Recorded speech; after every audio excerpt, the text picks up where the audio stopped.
Hey there, Kenneth French of Vast Voice, telling business secrets to entrepreneurs. We're very, very happy you stopped by. Either you're going to watch this or listen to this because you want to take your business to the next level. You're probably an entrepreneur who's either just starting out or you've been around for quite a while and you want to take your business to the next level. You're probably a real estate investor, maybe even a real estate agent, maybe a professional or of some sort, professional advisor of some sort. And well, you are stopping by because you need some valuable advice from one of the top industry leaders there is. Anyway, thank you very much. Once again, Kenneth French, Vast Voice, telling business secrets to entrepreneurs. Really glad you stopped by. Want to get rich with podcasting? Liz Brooks is your answer. What's going on, Liz? Hi, Arkenner. Thanks for having me. I'm good. How are you doing? Doing great. I'm excited about this one. You know why? Because so many people are missing the boat and not doing a podcast. And I think while we started doing a podcast back in 2000, it's made, 2020, it's made a huge difference for our business. And obviously you and your services and also that of interviewvalet.com can help a lot of people who are watching this and listening to this. So let's get right to it. And let's get rocking. How's it sound? Sounds great. All right, we're going to be hanging out for about 20 minutes. As you know, our marketplace, people who are watching and listening to this are, entrepreneurs, usually real estate entrepreneurs, real estate agents as an example, and they want to take their business to the next level. Instead of making whatever, 100,000, they want to make 200,000. A lot of them ask me, well, why podcasting? Why do you have this podcast? Well, why don't you supply some answers and let's get into some specifics so we can add value to those people who are watching and listening. Yeah, absolutely. Happy to be doling out some advice for entrepreneurs here. I think I come from a very traditional PR background. I worked with a lot of, worldwide agencies, blue chip clients. I'm in Silicon Valley, so, a lot of B2B, B2C tech companies. You've probably heard from a lot of my clients, but I can't, name them out loud.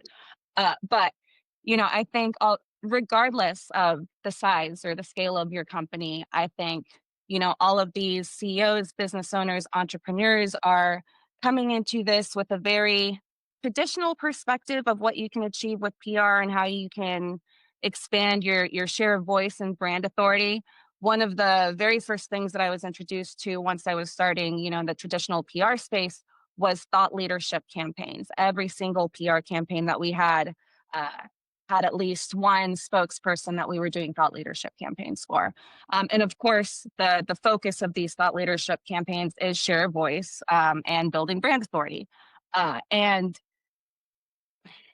everyone is usually coming at this from a traditional media perspective. I've worked in traditional media for a very, very long time. And when you're reading these statements that come from CEOs and spokespersons, it's oftentimes not coming directly from that person. It's being written by the agency and then it bounces over to the internal PR company, back to the agency. Then from there, it goes to the editor.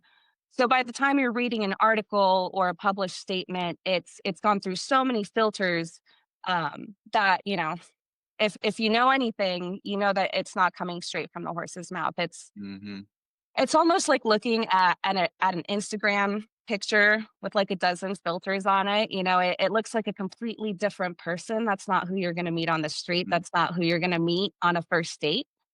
So anywho, taking like 7 steps back from where I just went, I have always I've always been an early adopter of podcasts. I've been listening to them since 2010, 2011, not to age myself too much. Certainly not within like the B2B tech space where I ended up pitching, later down the line.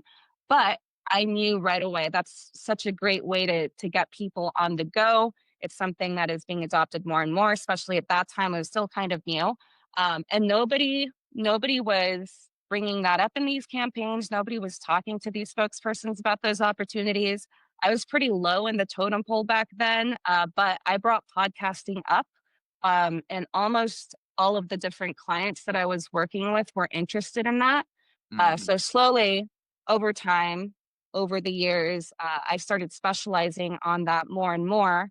And then eventually I got to doing that full time. So now I do podcast marketing full time and offer a PR lens on top of that, kind of the inverse of what I was doing before, which was traditional PR, looking at that through the podcasting lens. So I love the flip. I love, the switch that has happened here. And yeah, ultimately, I think if you're trying to reach a larger audience or reach your target audience, which really that is what's most important. And we can talk about that later if we want to.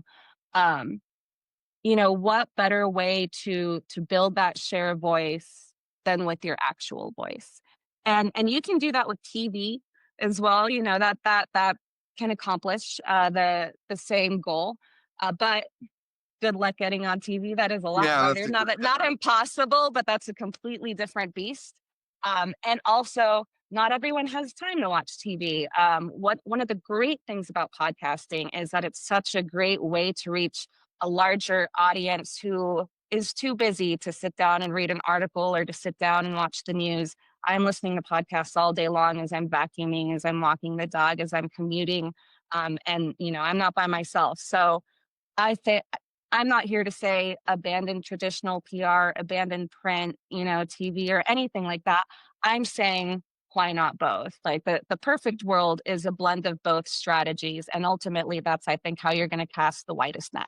yeah, I think you're exactly right. I think I'm blown away because we started, as I mentioned, 2020 doing a show, and now it's both a video and an audio means. And I think what for us is you could chop it up into small little tidbits. Um, Yep. um, and you're it's a live voice. You're getting your voice out, especially now with all the AI stuff. You don't know what's live, what's not live, even though podcasts can be so as well. But you're getting in touch with the client or the potential client is seeing, touching you, etc. And that makes a huge difference because they have to see and touch you a lot more than they ever have. So I think and what I would also say is it's fun because it's a very casual conversation typically, and people are getting to know you again on a level that they probably wouldn't otherwise, and sometimes on a daily Absolutely. basis. Like we do it on a daily basis. We are literally out there doing a podcast every single day, and it makes a huge difference. Yeah, you really hit the nail on the head there. That's another, I think, huge advantage of podcasting too, blending that into your PR strategy is that it helps instill trust. Again, versus like traditional media or TV, because it is such a more personal way to connect with your audience. I think when we're trying to develop messaging and strategy, so much of it is, what is a problem that you help solve?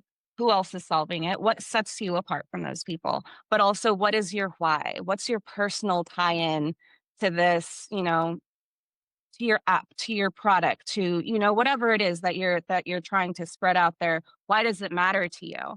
And I think that is really what's going to connect and what's going to resonate with people and get them back to your website or to do those calls to action that you're looking for as a CEO, as a spokesperson. Um, yeah, just that personal connection.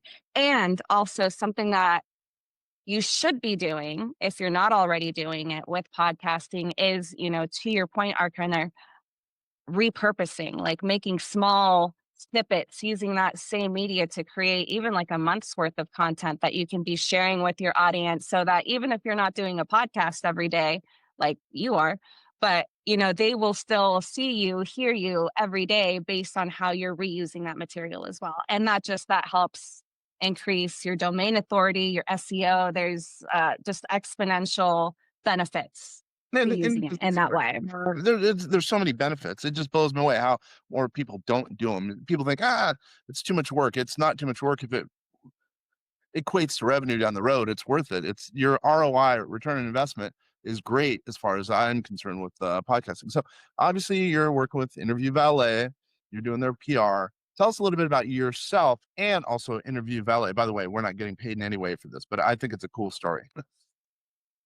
Oh, well, so I myself got like kind of into this whole world, as you can see, like in the background here. I'm a musician. So I was trying to spread, my own share of voice within the music scene, getting journalists to come out to my shows, getting more people to listen to our music. Very much, the same problems that our clients are coming to us with on a completely different scene and scale. But so I was already kind of living in this world, putting together media lists and everything before I knew what they were, which is how I got into the space. But over time, working in the traditional PR world, got a little bit burnt out from that. The traditional agencies and the structure of it all. again, I was looking for something that was going to, I think, satisfy my personal schedule and also just, what I wanted to do personally. We've already talked about how podcasting is more of a relaxed environment, a more personal way to connect with people. And I think that really shows with the people that work within the industry, with the hosts that we work with the people that I work with at Interview Ballet. It's a very different approach. And I think it's just a much better way to connect with people. And yeah, what we do at Interview Ballet, we have we have all sorts of clients that come to us. Some of our clients are hosts that we work with.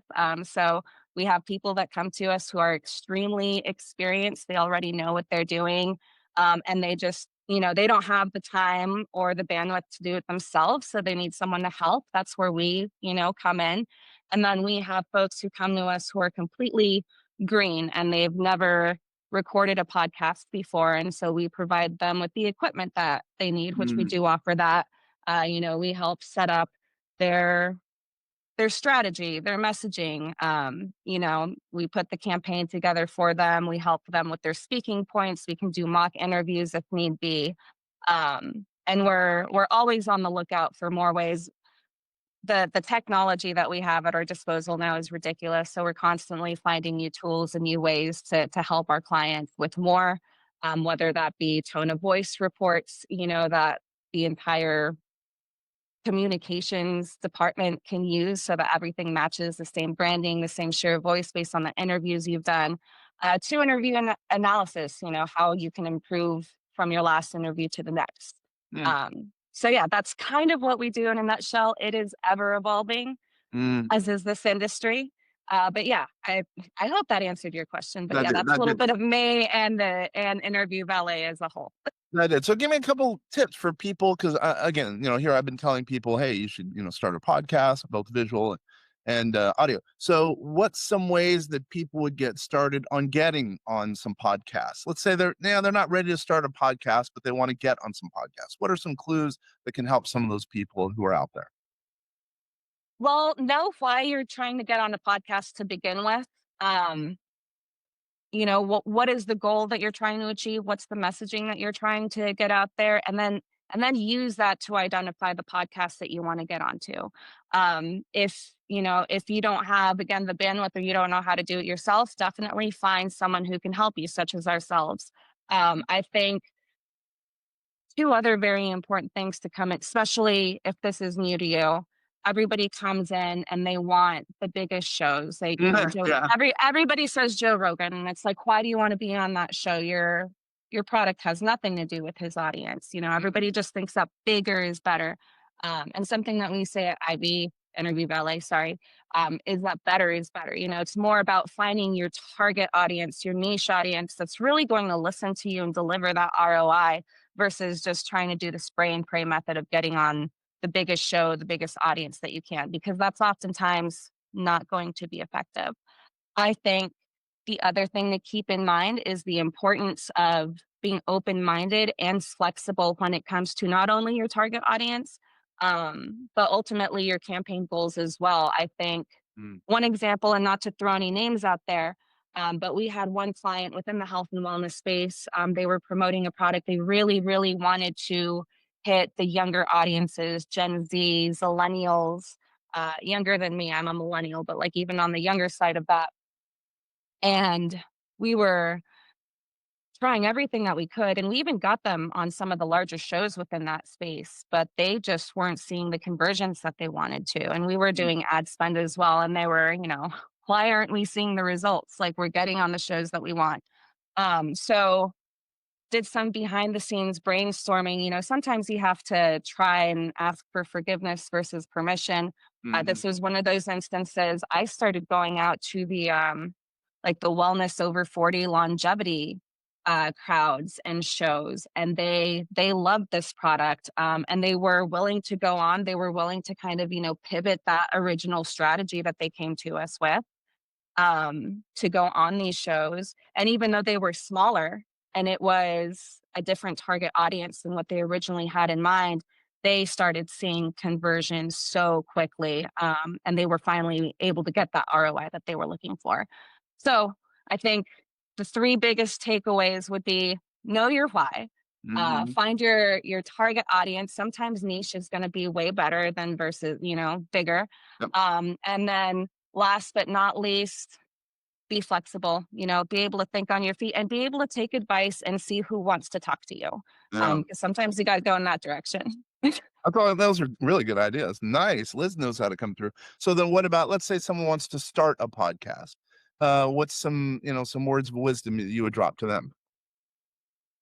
Build your catalog. Don't start a podcast and start publishing as soon as you have your first or second episode done. Have at least a dozen behind your back, so that you can be consistent.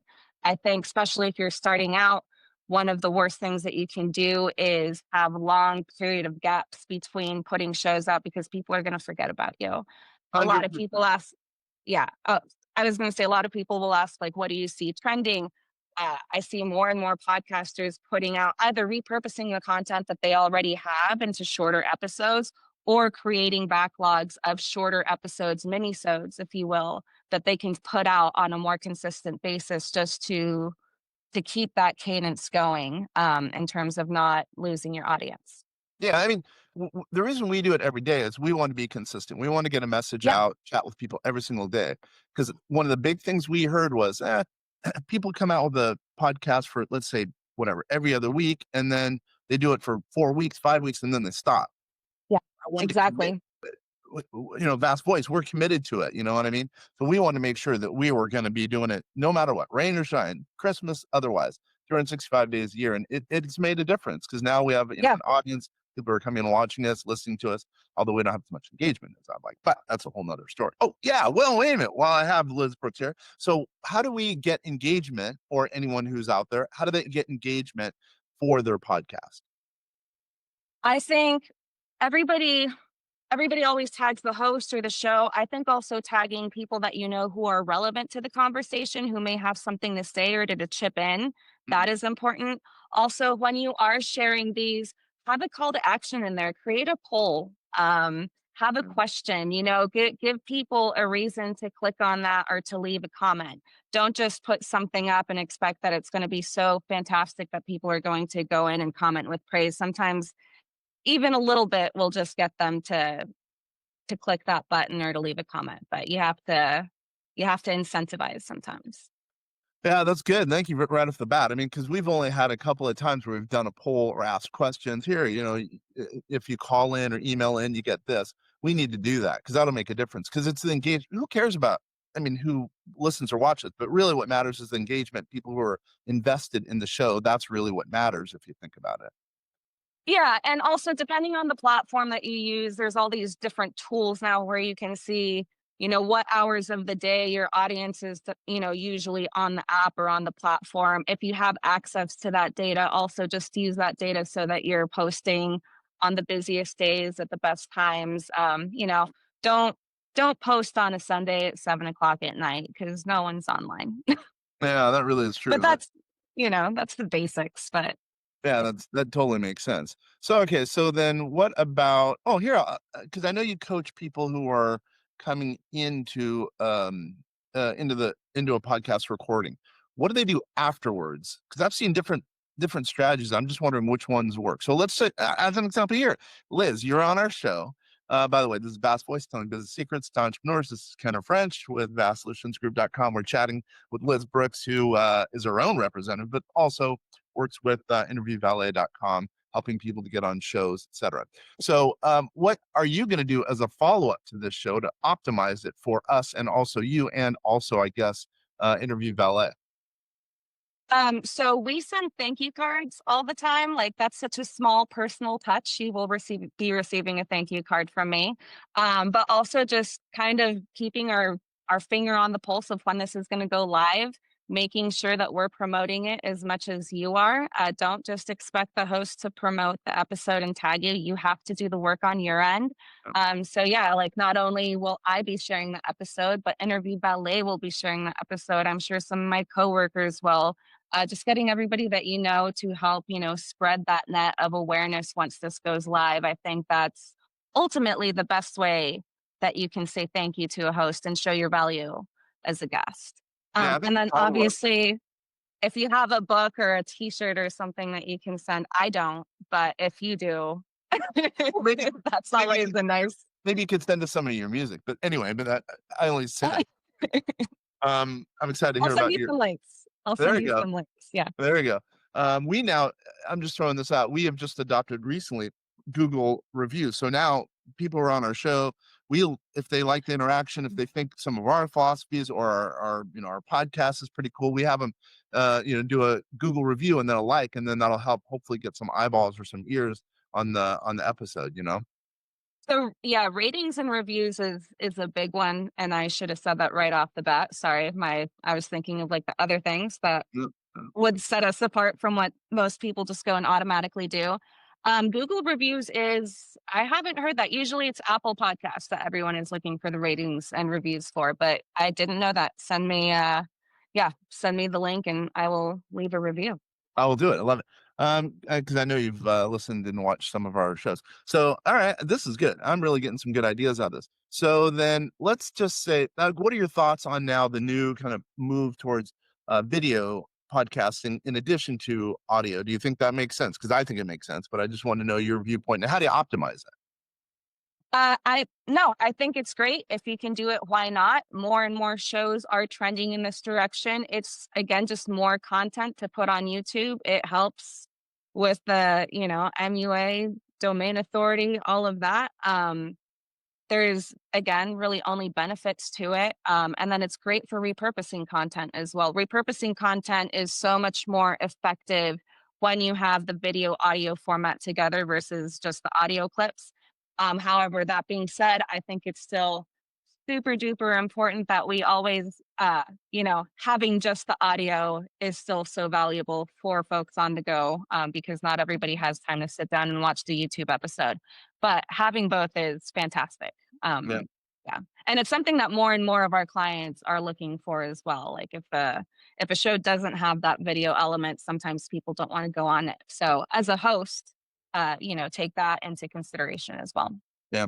So, and okay, how about this? What's one thing? No, either what's one example of an individual, maybe your own client or that of Interview Valet, that's completely turned their life around? Let's just say they're in a business making, I'm just throwing out a number, 100,000 because they got on your show or using you. Now they're making $200,000 or $300,000 in short order. Give me one example without saying a name where you've added value, and maybe how you added value in that regard. So I can't say any specific names or numbers in that regard. But I will say we've had at this point multiple clients who have come to us and said, just based on this one lead or this one conversion, if we get that, that will already have paid for this twofold, threefold. And we hear that constantly.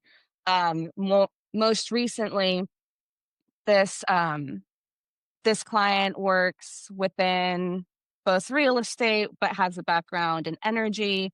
And again, kind of like focusing on the bigger, more real estate or investment focused shows. They were getting leads, but they were on a smaller, more energy focused shows. They got like 3 or 4 different leads from that one show alone, even though it was much smaller. So now we're definitely trying to find and target more of those shows for them, given there's not like an exponential amount of them. There's only so many, right? But trying to find as many shows of those as we can, to continue to, try to develop as much of that ROI for that client as possible. But they already said, even if just one of those leads comes through, it already paid for their campaign and a renewal if they want to. And they're stoked. So yeah. I like hearing that. And I know from dealing with some of the people there at Interview Valet, not only internally, but also your guys' clients, you guys bring value because those people who are coming to us are they're already polished. They kind of know what's going on, and I appreciate you guys and you for the business. So, all right. So, as we get ready to, close up shop. So what's one thing that we have not talked about that can add value to someone who, I don't know, wants to be a guest or wants to host or wants to start a podcast? So this is a general question. What's one tip that you would give to really any of those in any of those categories, any person in any of those categories? Start listening to podcasts. Listen to the podcast that you want to be on. That's a big one. Listen to the podcasts that inspire you. Like figure out what you like about those shows or what you like about those guests. Don't just walk into it completely blindly if you can avoid it. That seems like general knowledge, but sometimes it helps to hear it. I understand what you're saying by that because you need to know your marketplace. And if you're not paying attention to your marketplace, or in this case, listening and watching your marketplace, you're going to fall because you're not, customizing your voice to that group. All right. Also, keep track of the trends within that market space too. Make sure that what you're able to talk about is going to be timely and interesting so that you're not just so you're not saying the same thing every time. That's another thing too, is you don't want your messaging to get stale. That can happen so quickly. Yep, yep. All right. So I almost forgot this. How does someone get a hold of you if they're interested in working with you personally, Liz Brooks, or with Interview Valet, et cetera? So you can find me at interviewvalet.com/Liz. You can connect with me through there. And then also you can find me on LinkedIn. There are like 30 Liz Brookses on there, I believe. So you can find me at /Liz.G like golf.Brooks, BROOKS. And that's me on LinkedIn. All right. Can you do that? Say that one more time. That's linkedin.com/Liz.G like golf.Brooks, BROOKS. Sweet, man. This has been good. I think, again, I've been working with you guys for a while. By the way, we did get an award from you guys, top 20 business shows to listen to. So I dig that. But like, we didn't pay for that. You guys obviously like listening and watching the show. And anyway, dealing with you guys and dealing with you, it's been awesome. So I really appreciate you taking the time to be on. Thank you so much. It's been a pleasure. Sweet. All right, kids. This is Kenner French, Vast Voice, telling business secrets to entrepreneurs, closing up shop. Really appreciate you guys taking the time. Have a great day.